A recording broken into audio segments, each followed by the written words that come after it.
Hi, I'm Robert Curtin. Thank you for tuning in to our video report for the month of May. Today we are at the United States Air Force Memorial in Arlington, Virginia. This memorial honors the service and sacrifice of the men and women of the United States Air Force and its heritage organizations.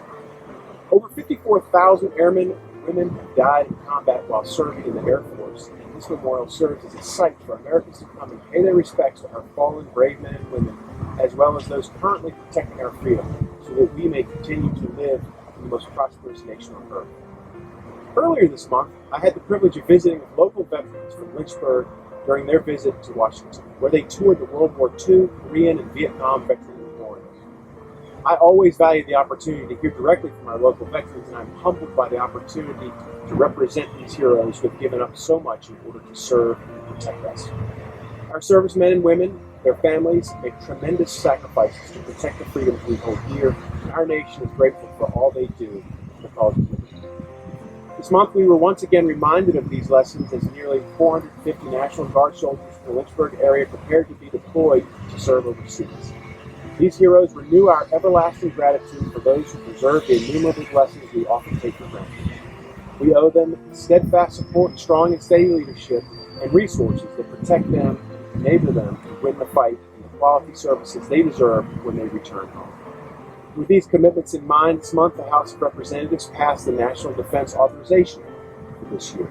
The NDAA is the principal vehicle for setting the nation's defense and military policies, which include troop pay and benefits, the provision of resources, and the management of the Department of Defense, and it is an imperative piece of legislation to ensure that our men and women in uniform are provided every means necessary to carry out their missions.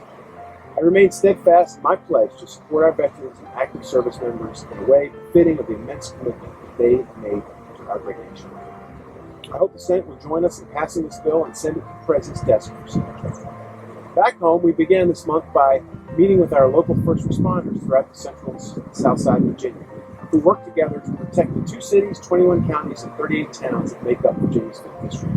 It is an honor and a privilege to have such dedicated members of our communities working to ensure our safety. And as a small token of our gratitude, we dedicated the first week of May to recognizing them.